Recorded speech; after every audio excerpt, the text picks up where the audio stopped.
Very happy good evening to all my dear students. कैसे हैं आप सब? उम्मीद करता हूं अच्छे होंगे, सेफ होंगे और अपने एग्जाम को ध्यान में रखते हुए बहुत अच्छे से स्टडी कर रहे होंगे। ओके स्टूडेंट्स, तो हम लोग फिजिकल केमिस्ट्री का सेकेंड चैप्टर सॉल्यूशन पढ़ रहे हैं।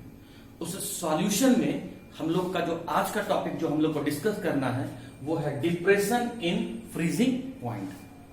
जो नए बच्चे जो अभी लेटेस्ट ही बहुत इस ग्रुप में जुड़े हैं, हमारे वीडियो लेक्चर में हम लोग के साथ जुड़े हैं, उनको मैं ये एक मैसेज देना चाहता हूं कि इस चैप्टर का जो नोट्स है वो सारा नोट्स भेजा जा चुका है पहले ही। अगर आपको नहीं मिला है आप मुझसे कांटेक्ट करें, मैं दोबारा से आपको वो पीडीएफ भेज दूंगा। उसके बाद आप इस चैप्टर को यहां से समझने का कोशिश करें। मैं जानता हूं स्टूडेंट कि चैप्टर को बीच से समझने में थोड़ी तकलीफ होती है, बट फिर भी मैं कह रहा हूं कि मैं बहुत इजी वे में इसे समझाने का कोशिश करूंगा। आप अपना कॉन्फिडेंस लूज ना करें, अभी बहुत कुछ बचा हुआ है, तो मन छोटा ना करें, कॉन्फिडेंस बनाए रखें और टॉपिक पे अच्छे से फोकस करें, किसी तरह के नेगेटिव थॉट को दिमाग में लाए बगैर। हाँ जी, तो चलिए आज का हमारा जो टॉपिक है उस टॉपिक का क्या नाम है? Depression in freezing point. तो सबसे पहले स्टूडेंट मैं क्या करता हूं, मैं सबसे पहले यह समझने का कोशिश करता हूं कि फ्रीजिंग पॉइंट क्या होता है। फ्रीजिंग पॉइंट क्या होता है? तो देखिए,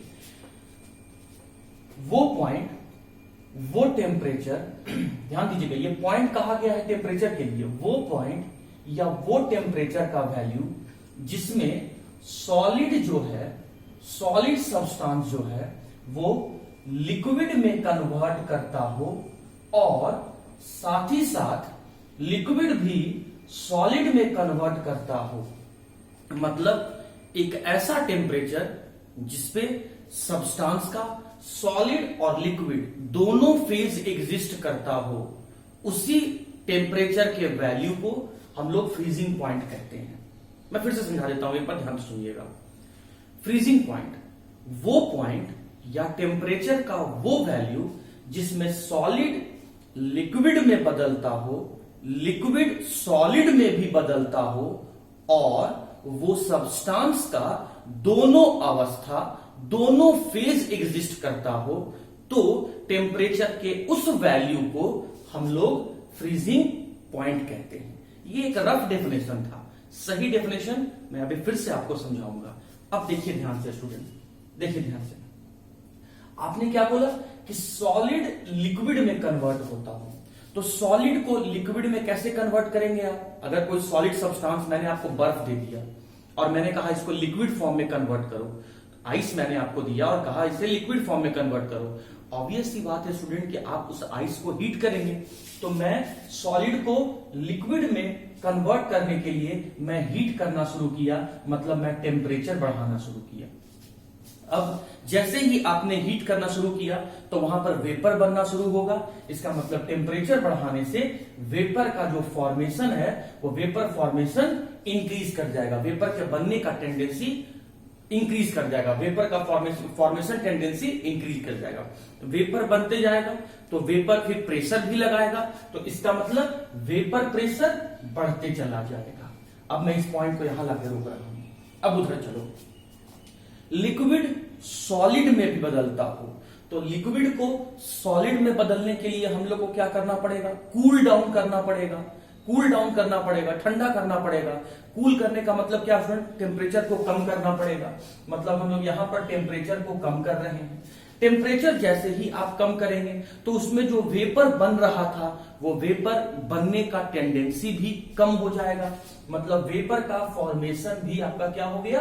वेपर का फॉर्मेशन भी आपका कम हो गया। तो वेपर जब कम बनने लगा तो इसका मतलब वेपर के द्वारा लगाया गया प्रेशर भी कम हो जाएगा। इसका मतलब स्टूडेंट आपका वेपर प्रेशर भी है आपका जो है वो कम हो गया। तो वो टेम्परेचर, ध्यान देना स्टूडेंट, टेम्परेचर का वो खासम खास वैल्यू, वो स्पेसिफिक वैल्यू, वो एक पर्टिकुलर पॉइंट टेम्परेचर का जिसमें सॉलिड का वेपर प्रेशर, ध्यान से सुनेंगे आप स्टूडेंट, सॉलिड का वेपर प्रेशर लिक्विड के वेपर प्रेशर के बराबर हो जाए। मैं फिर से रिपीट कर रहा हूं, वो टेम्परेचर जिसपे सॉलिड का वेपर प्रेशर लिक्विड के वेपर प्रेशर के बराबर हो जाए तो टेम्परेचर के उसी पॉइंट को हम लोग फ्रीजिंग पॉइंट कहते हैं। अगर आप ये डेफिनेशन समझ गए हैं तो आइए इसी बात को हम लोग ग्राफिकली समझते हैं। ग्राफ बनाने के लिए स्टूडेंट हम लोगों ने क्या किया, दो एक्सिस कंसीडर किया, एक्स एक्सिस और ये वाई एक्सिस। एक्स एक्सिस पे स्टूडेंट मैंने क्या किया, मैं यहां पे टेम्परेचर ले रहा हूं, और वाई एक्सिस पर मैं क्या कर रहा हूं कि मैं यहां पे वेपर प्रेशर ले रहा हूं। चलना कैसे है, इस स्केल में रीडिंग कैसे लिखा हुआ है, लेफ्ट टू राइट लिखा हुआ है। इसका मतलब है कि जब आप लेफ्ट टू राइट जाएंगे तो टेम्परेचर बढ़ते चला जाएगा। इसीलिए मैं इसके नीचे एक एरो दे रहा हूं कि हम लोग को लेफ्ट टू राइट मूव करना है। इसमें हम लोग को बॉटम से टॉप मूव करना है, इसीलिए मैं ये एरो ऐसे दिखा रहा हूं, वेपर प्रेशर। अब मैंने क्या बोला था कि हमें तो उस टेम्परेचर का तलाश है, हमें तो उस पॉइंट का तलाश है जिसमें सॉलिड लिक्विड में बदल रहा हो और लिक्विड सॉलिड में बदल रहा हो, तो उसी पॉइंट को हम लोग फ्रीजिंग पॉइंट कहेंगे। तो देखिए सॉलिड भी है, सॉलिड के लिए क्या हो रहा है, वेपर प्रेशर बढ़ते चला जा रहा है। तो देखिए ध्यान से देखिएगा स्टूडेंट, मैं सॉलिड का ग्राफ यहां बना रहा हूं। सॉलिड के लिए मैं कह रहा हूं कि वेपर प्रेशर बढ़ते चला जा रहा है, वेपर प्रेशर बढ़ते चला जा रहा है, वेपर प्रेशर बढ़ते चला जा रहा है। ये सॉलिड के लिए मैंने बनाया, जो यहां पर ये लिख रहा हूं। उसके बाद लिक्विड के लिए क्या कहा गया कि जब लिक्विड सॉलिड में बदल रहा होगा तो क्या हो रहा होगा, वेपर प्रेशर घट रहा होगा। तो देखिए अब मैं लिक्विड के लिए बना रहा हूं जहां लिक्विड का वेपर प्रेशर आपका घटते चला जा रहा है। तो ये देखिए ये लिक्विड का वेपर प्रेशर घटते चला जा रहा है। देखिए ये एक पॉइंट आया जहां पर सॉलिड का वेपर प्रेशर और लिक्विड का वेपर प्रेशर दोनों बराबर हो गया। तो जरा देखिए कि ये पॉइंट टेम्परेचर एक्सिस में कहां आ रहा है। तो टेम्परेचर एक्सिस नीचे है, मतलब इस पॉइंट के अकॉर्डिंग हम लोग को नीचे देखना होगा। तो स्टूडेंट हम लोग यहां से एक डॉटेड लाइन प्लॉट कर दिए, डॉटेड लाइन ड्रॉ कर दिए, और क्या देख रहे हैं कि टेम्परेचर का ये वैल्यू है, ये वो पॉइंट है जहां पर सॉलिड का वेपर प्रेशर और लिक्विड का वेपर प्रेशर दोनों कॉन्साइड कर गया है, दोनों मैच कर गया है। तो वो टेम्परेचर जिसमें सॉलिड का वेपर प्रेशर और लिक्विड का वेपर प्रेशर दोनों बराबर हो जाए तो उसी टेम्परेचर को हम लोग फ्रीजिंग पॉइंट कहते हैं, और इंडिकेशन में उसको TF से दिखाते हैं। आप इसको फ्रीजिंग टेम्परेचर भी पढ़ सकते हो या फ्रीजिंग पॉइंट भी पढ़ सकते हो। अगर इसी पॉइंट को आप वेपर एक्सिस में देखेंगे, वेपर प्रेशर एक्सिस पर देखेंगे, तो स्टूडेंट वेपर प्रेशर एक्सिस पर देखो ये पॉइंट कहीं यहां पर आ रहा होगा। ये पॉइंट जो है, ये जो पॉइंट आप यहां पर देख रहे हैं, इसको जब आप यहां पे लेफ्ट हैंड साइड में जाके देखेंगे, तो ये पॉइंट कहीं यहां पे आ रहा हो। वेपर प्रेशर का ये पॉइंट टेम्परेचर एक्सिस पर देखेंगे तो ये पॉइंट कहीं यहां आ रहा हो। तो हम तो बात सिर्फ टेम्परेचर का कर रहे हैं, मतलब टेम्परेचर का यही वो पॉइंट है जहां पर सॉलिड का वेपर प्रेशर और लिक्विड का वेपर प्रेशर दोनों बराबर हो गया है। तो इसी पॉइंट को हम लोग फ्रीजिंग पॉइंट कह रहे हैं। अब देखिए ये किसका था, ये प्योर सॉल्वेंट का था, मतलब इसमें हम लोगों ने कुछ भी मिक्स नहीं किया है, सिर्फ एक ही कंपोनेंट है सॉल्वेंट। वाटर भी मान सकते हो, बेंजीन मान लो, क्लोरोफॉर्म मान लो, कुछ भी मान लो, लेकिन ये प्योर सॉल्वेंट है। अब मैं कंसीडर कर रहा हूं सॉल्यूशन का, मतलब इस सॉल्वेंट के अंदर में मैं सॉल्यूट डाल रहा हूं। लेकिन पॉइंट टू बी नोटेड, मैं कैसा सॉल्यूट डाल रहा हूं जिससे वेपर नहीं बनता है, मतलब नॉन वोलाटाइल सॉल्यूट। जिनका क्लास छूट गया है वो ध्यान से सुने। नॉन वोलाटाइल सॉल्यूट का मतलब होता है ऐसा सॉल्यूट जिससे वेपर का फॉर्मेशन नहीं होता है। तो हमने सॉल्वेंट के अंदर में हमने नॉन वोलाटाइल सॉल्यूट को ऐड कर दिया, मतलब वेपर नहीं बनाने वाला सॉल्यूट को ऐड कर दिया।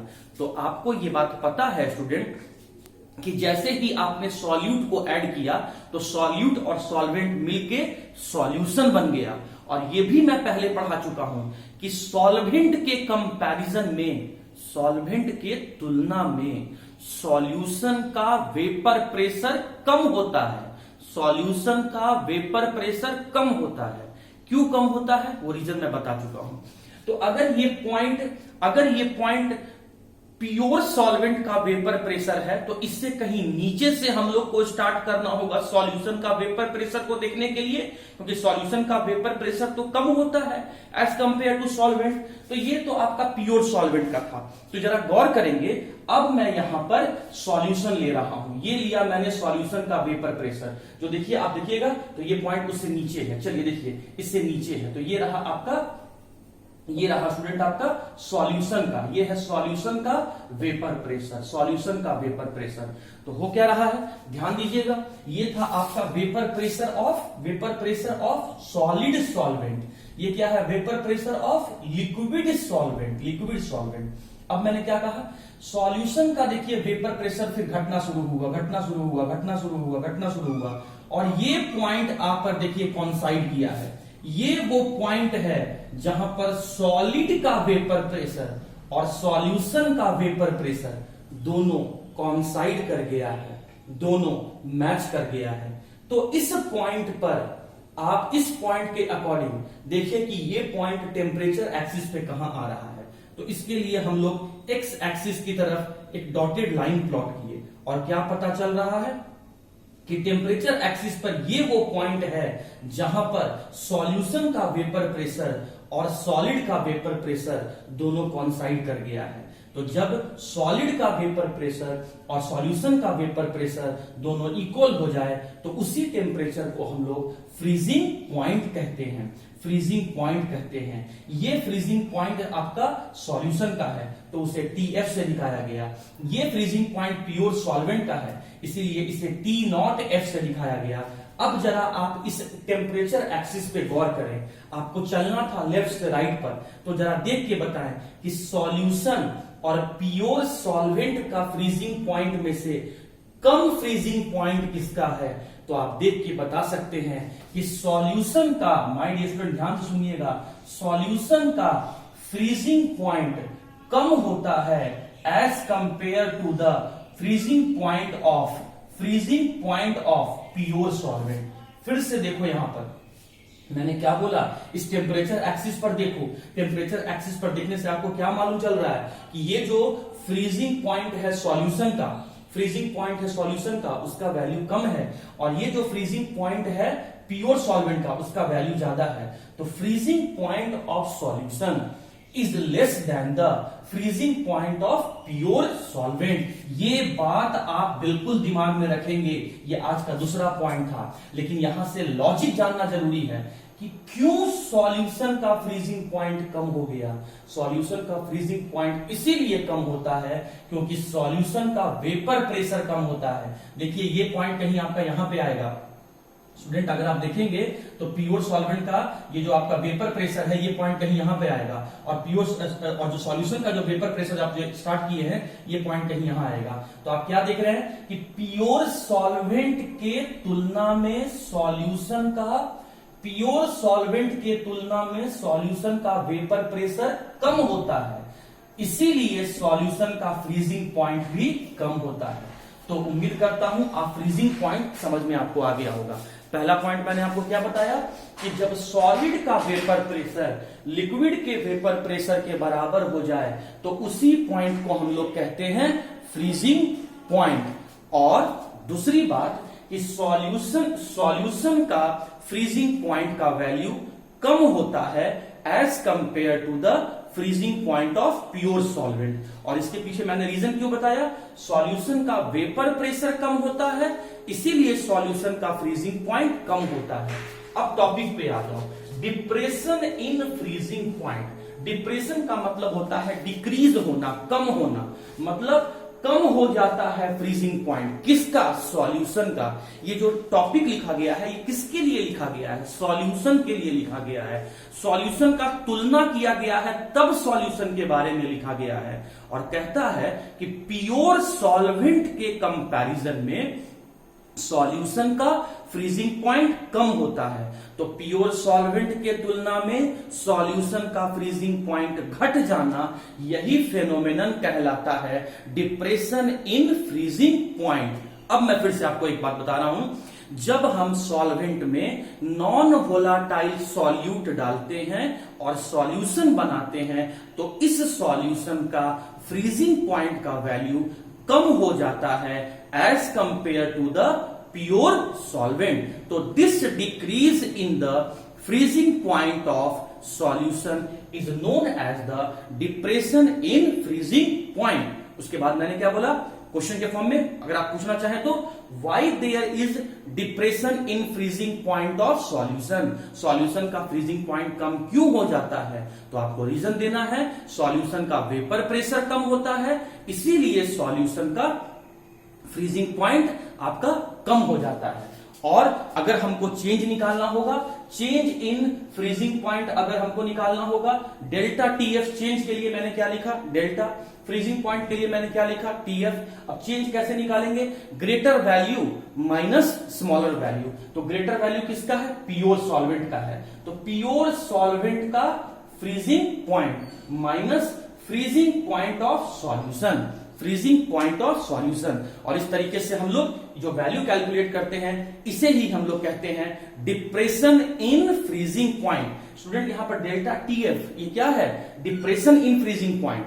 ये टी नॉट एफ ये क्या है, freezing point of pure solvent. ये टी एफ क्या है, ये है आपका फ्रीजिंग पॉइंट ऑफ सॉल्यूशन। तो the difference of freezing point of pure solvent and the freezing point of solution is known as the depression in freezing point. मैंने आपको freezing point का डेफिनेशन बताया, ग्राफिकली इस बात को समझाया, ग्राफिकली इस बात को दिखाया कि सॉल्यूशन का फ्रीजिंग पॉइंट कम क्यों है। फिर मैंने आपको डिप्रेशन का मतलब बताया, फिर मैंने आपको डिप्रेशन इन फ्रीजिंग पॉइंट का मतलब बताया, depression in freezing point calculate करने का मैंने आपको तरीका बताया। तो उम्मीद करता हूं ये सारे इंट्रोडक्शन वाला पॉइंट आपको समझ में आ गया होगा।